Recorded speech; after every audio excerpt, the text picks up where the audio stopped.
Assalamualaikum warahmatullahi wabarakatuh. Kembali lagi dengan saya Muhammad Kurnia Ustad.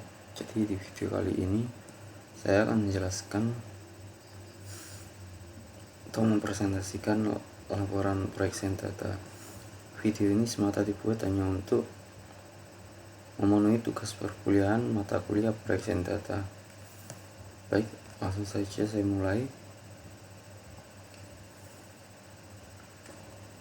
Yang melatar belakangi proyek ini adalah keberagaman suku yang terdapat di Indonesia yang memiliki bahasa masing-masing, membuat bahasa Indonesia bukan satu-satunya bahasa yang digunakan dalam kehidupan sehari-hari. Jadi sebagian besar penduduk Indonesia menjadikan bahasa daerah sebagai bahasa utama mereka dalam berkomunikasi dengan sesama suku. Nah, keberagaman bahasa yang ada di Indonesia menjadikan saya tertarik untuk memilih mesin penerjemah sebagai topik proyek Sains Data ini. Selanjutnya, keberagaman suku dan bahasa di Indonesia seringkali membuat penduduk kesulitan untuk berkomunikasi dengan suku yang lain.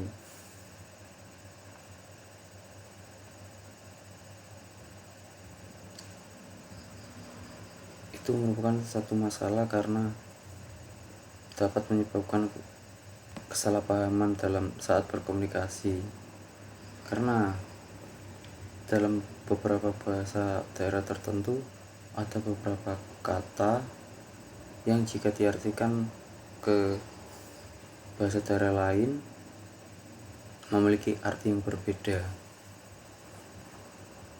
Oke, selanjutnya tujuan dari proyek ini untuk dapat memudahkan penduduk Indonesia dalam berkomunikasi dengan suku lain. Selain itu juga diharapkan dapat membantu dalam mempelajari bahasa daerah yang menarik untuk dipelajari. Dengan begitu, keberagaman bahasa di Indonesia dapat dilestarikan dan tidak akan hilang. Namun tujuan utama proyek ini adalah untuk memenuhi tugas mata kuliah proyek Sains Data yang sudah saya jalani. Selanjutnya data yang saya gunakan. Saya masih belum mendapatkan data yang dibutuhkan untuk membangun mesin penerjemah, tapi rencana saya memakai data pasangan bahasa daerah dan bahasa Indonesia yang saya dapatkan dari berbagai sumber di internet. Kemungkinan seperti itu. Lanjut ke pembahasan. Jadi di pembahasan ada beberapa bagian, yaitu data understanding, data preprocessing, modeling, evaluation, dan deployment. Untuk di data understanding terdapat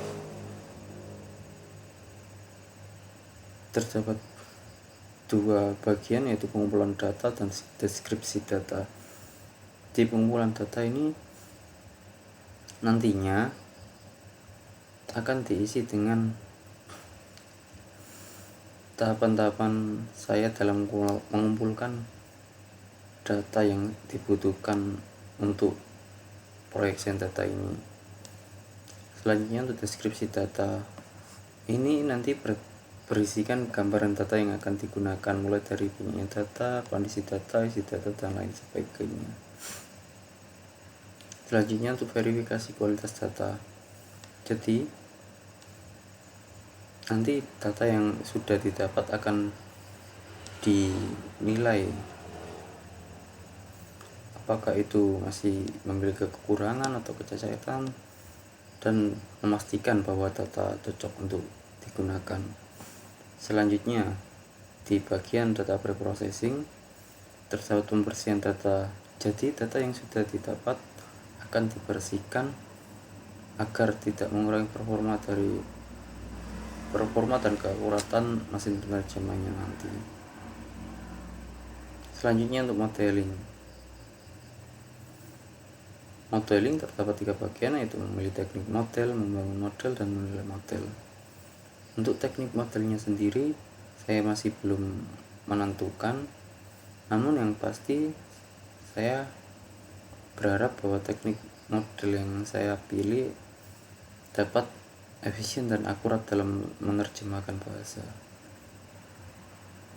Nah, untuk proses saat membangun model, saya berencana menggunakan bahasa pemrograman Python.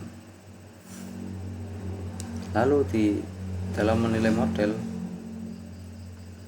nantinya akan berisikan deskripsi kekurangan, kelemahan atau dan kelebihan model mesin penerjemah yang sudah saya buat nantinya. Selanjutnya di evaluation atau evaluasi. Ini berisikan evaluasi akhir proyek data yang dilakukan. Mungkin terdapat kesalahan yang saya lakukan dalam prosesnya atau hal-hal yang dapat dikembangkan dari proyek data ini. Lanjut ke deployment. Jadi hasil proyek data nantinya akan saya deploy ke web sederhana, namun saya belum menentukan menggunakan apa. Nah, untuk yang terakhir penutup, yang berisikan penutup dari laporan data dan rujukan yang membantu saya dalam melakukan proyek data nanti. Baik, mungkin itu saja yang dapat saya jelaskan dari video presentasi template laporan proyek data ini. Mohon maaf jika ada kesalahan karena saya masih dalam tahap belajar. Terima kasih. Wassalamualaikum warahmatullahi wabarakatuh.